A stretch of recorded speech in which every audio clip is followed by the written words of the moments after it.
Gold doesn't usually move like this. Not in a day, not in a week. Yet, in the space of 48 hours, the so-called boring corner of global markets that's supposed to behave like a slow tide turned into a rip current. On Friday, the metal that central banks treat like ballast, the asset people call a safe haven, dropped more than 9% in a single session. Then before anyone had time to process what that meant, it slid again overnight and briefly traded below $4,500 an ounce. On Monday, February 2, 2026, gold was down as much as 8% intraday, printing around $4,465 before snapping back near $4,700. Silver was worse. It had already suffered a roughly 30% one-day collapse on Friday, and then on Monday it fell again, trading around the high 70s after briefly dipping lower. This is the kind of price action people associate with meme stocks or microcap crypto coins, not with two of the most watched monetary metals on Earth. And that's exactly why it matters. Because when a market with deep liquidity, institutional dominance, and decades of well-worn behavior suddenly breaks character, it isn't a random tantrum, it's a stress signal. The public sees red candles and assumes sentiment shifted. The plumbing tells a different story. When you look under the hood, you find margin calls, forced liquidation, and a sudden rewrite of who is allowed to stay in the trade. You also find a contradiction so clean it almost feels like a misprint. Paper prices in the West collapsing, while physical signals in the East refuse to confirm the same panic. Welcome to Market Cipher, where we don't chase noise, we track the mechanics that create the noise. If you like the feeling of hearing the truth explained calmly, the way a wise elder lays out what everyone else is missing, stay close. And as we go, drop a comment with where you're watching from, because this market is global, and the signals look different depending on which side of the world you're standing on. Now let's talk about what actually happened, because the timeline matters. This wasn't months of slow pressure building, it was not even weeks of deterioration. It was a crowded trade meeting a trigger, and then meeting a collateral shock. The trigger was political, but the force that turned a sell-off into a collapse was structural. Markets had spent weeks pushing precious metals to record highs. Gold had been on a historic run, and depending on the benchmark you watched, it was up roughly 60 to 65% year to date. Silver had more than doubled from earlier levels in the same period. The story most people heard was simple: safe haven demand, anxiety over central bank independence, and fear that fiat credibility was cracking. Then a single announcement changed the temperature. When President Donald Trump said he would nominate Kevin Warsh as the next chair of the Federal Reserve, the market interpreted it as a credibility reset.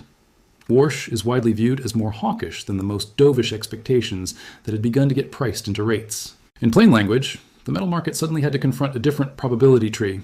Fewer cuts, higher real yields, a stronger dollar, and less reason to pay any price for safety. That shift alone can explain a pullback. It does not explain a waterfall. The waterfall comes from leverage. In modern futures markets, the price isn't just a number. It's a number multiplied by collateral rules, and those rules can change overnight. After the historic plunge, CME moved fast. It raised margin requirements on COMEX gold and silver futures. For non-heightened risk accounts, gold margin went from 6% of contract value to 8%, 5%. Those percentages look small until you translate them into behavior. A 2-point margin increase on a highly leveraged position is not a gentle tap. It is a forced decision. Because margin is not a suggestion, it is a requirement. Your broker closes the position, and if thousands of accounts face the same math at the same time, you don't get a neat, orderly exit. You get a cascade. And in a market that had just run hard, the marginal buyer was often the most leveraged buyer. That's why these events don't end with an orderly rotation. They end with a stampede through a narrow door. Here's where it gets interesting. While everyone was staring at the price chart, the delivery system kept printing numbers that almost no retail viewer ever sees, but which tell you what kind of pressure is building inside the machine. On the COMEX month-to-date metals delivery notices report, February 2026, gold futures showed 20,184 delivery notices on January 29th alone. The next day added 7,036, taking the cumulative to 27,520, and then another 639 on February 2nd, brought it to 28,159. For February 2026 silver, the delivery notices were 1,881 on January 29th, then 633 on January 30th, then 251 on February 2, bringing the cumulative to 2,565. Those are not opinions. They're counts. They're claims being matched, paperwork being processed, metal changing hands in the system that underpins the paper trade. Put those notice counts into physical terms. A February gold contract on COMEX represents 100 troy ounces. So 20,284 notices in a single day translates to 48,400 ounces of gold. 7 metric tons roughly the kind of tonnage that makes central banks pay attention, not just traders. A February silver contract represents 5,000 ounces, so 1,881 notices implies 9,405,000 ounces of silver changing hands on paper with a delivery mechanism attached. Nearly 292 tons. You can argue about the nuances of who issues versus who stops, and you can debate how much metal actually moves versus settles within the system, but you can't debate that the machinery is active. And active machinery during a panic is a signal. And that's why the price behavior felt impossible to many viewers. Barron's noted that gold had been as high as about 5,726 just days earlier. And by Monday, it was down around 18% from that peak, with futures closing near $4,720, 20 before settling in the mid-70s. They are the kind of moves that usually show up when leverage is being liquidated across an entire ecosystem. You could even see the contrast in broader markets. On February 2nd, 2026, while precious metals were melting down, the UK's FTSE 100 pushed to a record close around 10,341. In other words, the world wasn't uniformly panicking. This wasn't a synchronized crisis where everything risk-related collapsed. It was a specific unwind in a specific trade, happening inside a global market that was otherwise capable of celebrating record highs at the same time. That divergence is a clue. The pressure was internal, driven by positioning, not by a sudden recession. So you have a situation where paper prices are collapsing, margins are rising, and deliveries are active. That combination should make you ask a question most people never ask. If the price is falling because demand vanished, why is the delivery machine still busy? And then you see the second contradiction. As prices were crashing in the West, reports showed a surge in the premium for gold in China. On January 31st, 2026, premiums on the Shanghai Gold Exchange were described as reaching roughly $30 to $32 an ounce above London spot. Again, think about what that means. If global demand collapsed, a key physical market shouldn't be paying more than London for the same metal. Yet the premium was widening. Two markets, two messages. That dislocation is the heart of the story. Because when two price systems disagree, the disagreement doesn't just sit there politely, it resolves. And the way it resolves depends on who has to blink first, the leveraged paper side or the metal in hand side. To understand why this matters, you have to recognize that this playbook is not new. It has happened before, and the ending is rarely what the crowd expects in the moment. Go back to 1980. Silver was the center of gravity, driven by the Hunt brothers' attempt to corner supply. Prices went vertical. Regulators and exchanges responded with rule changes and margin hikes. The result was not a gentle cool down. It was a violent unwind that destroyed leverage. Fast forward to 2011, silver again ran hot, fueled by monetary fear after the financial crisis. Then margin hikes hit in rapid sequence. The price collapsed in days. It wasn't because the world suddenly stopped needing silver for industry or jewelry. It was because the leverage structure couldn't survive new collateral demands. And even in 2020, during the liquidity shock, gold briefly fell alongside risk assets as margin calls forced selling across portfolios. It didn't stay down. The first move was about cash. The later move was about value.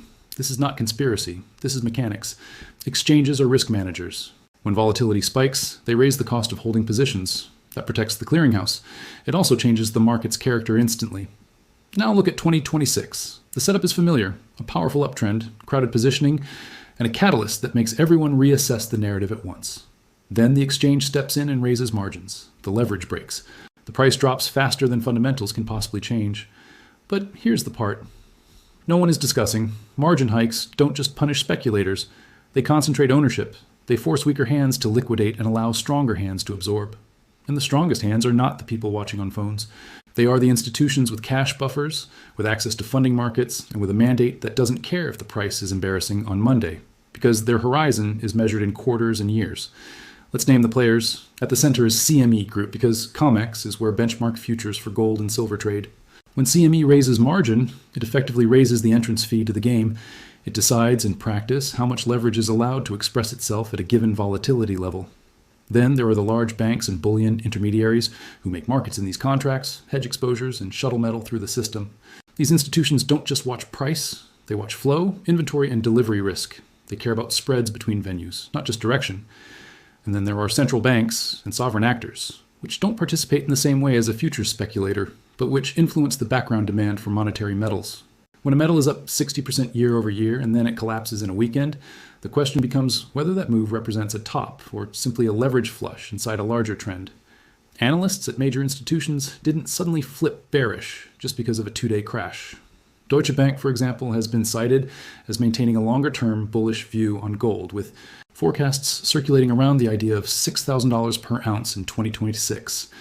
Other large banks have been associated with similar numbers. That doesn't mean those targets are destiny. So the market is whipsawing between two forces, a macro narrative shift around the Fed and a structural reset around leverage.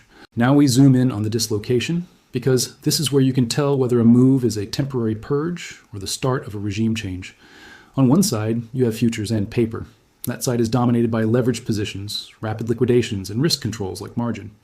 It can move 10% in hours if the collateral math forces it. On the other side, you have physical signals, premiums, delivery activity, and the behavior of end buyers. Physical demand doesn't usually flip on a dime. It is slower, stickier, and often driven by cultural and institutional behavior that doesn't care about a single week's volatility. When Shanghai trades $30 to $32 above London, that premium is telling you that physical metal on that side of the world is valued differently than paper metal priced in the West. Sometimes that premium compresses because demand fades. Sometimes it widens because supply is constrained or import channels are tight. If you're watching only the dollar price, you miss the spread. If you watch the spread, you see a story about the movement of metal. And spreads matter because they are the arteries of arbitrage. When the gap gets large enough, someone tries to move metal, sell it where it's expensive, buy it where it's cheap, and lock the difference. But that requires logistics, financing, and the right form of deliverable metal. It also requires time. The premium can widen quickly when price falls because physical buyers view the drop as an opportunity while paper holders are being forced out.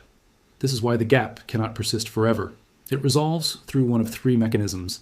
Paper prices rebound toward physical reality, physical premiums collapse toward paper, or physical flow increases enough to satisfy demand and close the spread. Which one happens depends on constraints. So let's talk about the mechanism that produced the overnight feeling, because people keep saying it looked like the game changed in hours. Imagine a crowded theater with one main exit. Everyone is calm until someone smells smoke.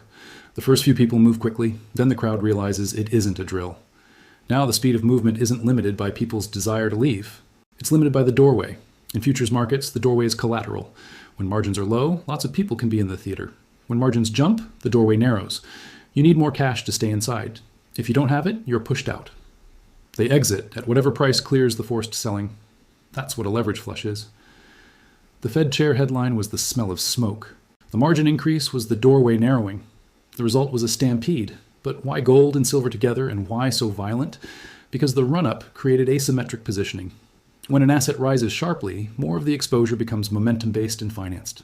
That's true for stocks, crypto, and commodities. The trade becomes less about long-term hedging and more about short-term performance.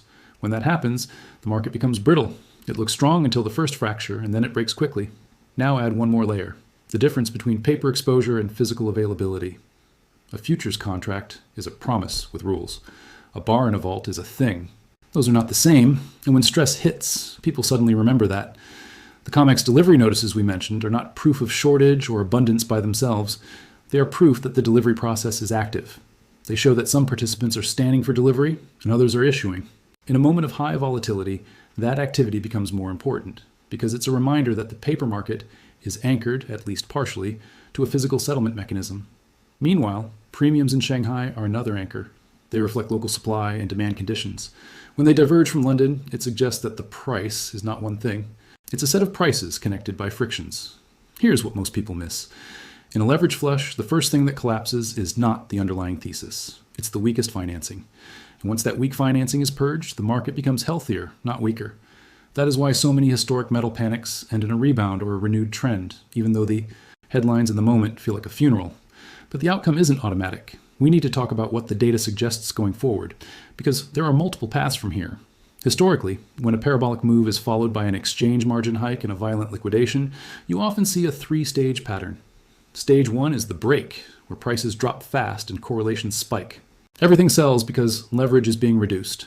Stage two is the stabilization, where price action becomes choppy, and the market tests whether real buyers exist without leverage.